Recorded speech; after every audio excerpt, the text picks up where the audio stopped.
پرانے وقتوں کی بات ہے، ایک غریب شخص کام کاج کی تلاش میں مختلف شہروں کی خاک جانتا رہا، مگر اسے کوئی بھی کام نہ مل سکا۔ تک ہار کر وہ چرچ میں چلا گیا اور اونچی آواز میں کہنے لگا، خداوند تو مجھے کب تک غریب رکھے گا؟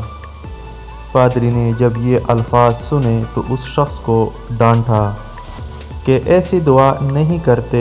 وہ غریب شخص کہنے لگا کہ ٹھیک ہے، پھر آپ مجھے کوئی کام دے دیں تاکہ میں یہ الفاظ پھر نہ دہرا سکوں۔ پادری کہنے لگا، ٹھیک ہے، مجھے اس چرچ کے لیے کتب کی ضرورت ہے جو یہاں آنے جانے والوں کے علاوہ چرچ کے اخراجات کا حساب لکھا کریں۔ تم یہ کام سنبھالو، ماہانہ $50 کے علاوہ کھانا اور رہائش بھی میرے ذمہ ہوگی۔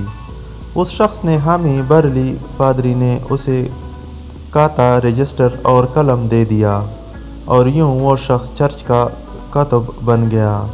وہ روزانہ پادری کو ہر چیز کے متعلق تفصیل سے بتاتا رہتا تھا۔ جب اسے کام کرتے ہوئے ایک ہفتہ ہو گیا تو پادری نے کہا، ذرا اپنا حساب کتاب لکھنے والا رجسٹر لے کر آؤ تاکہ اس ہفتے کی آمدن اور اخراجات کا موازنہ کیا جا سکے۔ وہ شخص کہنے لگا، جناب مجھے تو لکھنا پڑھنا آتا نہیں، میں تو زبانی ہر چیز کا حساب رکھتا ہوں۔ پادری نے کہا، تم نے مجھے بتایا کیوں نہیں کہ تم لکھ پڑھ نہیں سکتے؟ مجھے تو ایسے شخص کی ضرورت تھی جو پڑھا لکھا ہو۔ تم میری طرف سے یہ $50 لو اور جا کر کوئی دوسرا کام تلاش کرو۔ وہ شخص $50 لے کر جب چرچ سے باہر نکلا تو اس نے دیکھا کہ دو شخص آپس میں باتیں کر رہے تھے کہ میں نے تمہیں $50 قرض دیے ہیں، اب تم ان سے کوئی تجارت کا کام کرو، اپنا نفع حاصل کرو اور بعد میں مجھے میری اصلی رقم لوٹا دینا۔ اس شخص نے جب یہ گفتگو سنی تو سوچنے لگا کہ $50 تو میرے پاس بھی ہیں، مجھے بھی تجارت کر کے دیکھنی چاہیے۔ وہ گیا اور بازار میں اچھی طرح گھوم پھر کر دیکھا۔ اس نے دیکھا کہ اس شہر کے امراء ٹماٹر روٹی کھاتے ہیں، مگر عجیب بات تھی کہ ٹماٹر وہاں اگتا نہیں تھا۔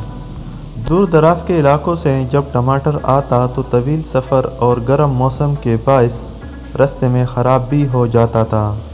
اس وجہ سے اس کام میں سرمایہ اور وقت کے خسارے کے پیش نظر بس 2-3 تاجر ہی یہ کام کرتے تھے اور وہ منہ مانگے دام بھی وصول کرتے تھے۔ اس شخص نے دور دراز کے علاقوں سے ٹماٹر کو یہاں لا کر فروخت کرنے کا ارادہ بنا لیا۔ وہ پہلے بھی مختلف شہروں کے سفر کرتا رہا تھا۔ اسے پتہ تھا کہ یہاں پر ٹماٹر سستا اور کثرت سے پایا جاتا ہے۔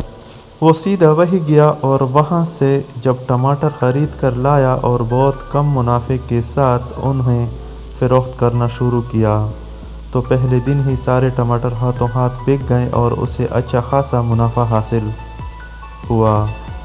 اسے یہ کام پسند آ گیا اور پھر کرتے کرتے ایک دن وہ اس علاقے کا بڑا تاجر بن گیا۔ اس نے اپنے کام کاج میں ہاتھ بٹانے کے لیے نوکر بھی رکھ لیے۔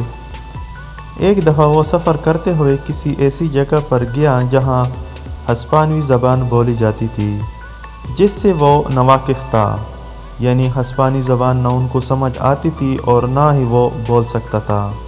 وہ ایک ریسٹورنٹ میں کھانا کھانے گیا تو اسے کھانوں کے نام پلے کارڈ۔ اس نے اپنے ایک نوکر کو بلا کر کہا کہ ذرا ان کھانوں کے نام تو سمجھ کر مجھے بتاؤ۔ نوکر نے حیرانی سے کہا، جناب آپ اتنے بڑے تاجر ہیں مگر آپ کو ہسپانوی زبان نہیں آتی۔ اس شخص نے کہا، اس لیے کہ میں پڑھا لکھا نہیں ہوں۔ تو نوکر نے کہا، جناب آپ ان پڑھ ہو کر ایک بڑے تاجر ہیں، سوچئے اگر 2-4 جماعتیں پڑھ لیتے تو پتہ نہیں کتنے بڑے تاجر ہوتے اور آج نہ جانے کہاں ہوتے۔ اس شخص نے جواب دیا، ہونا کہاں تھا، اگر 2-4 جماعتیں پڑھ جاتا تو آج $50 ماہوار پر چرچ میں پادری کا کتب ہوتا۔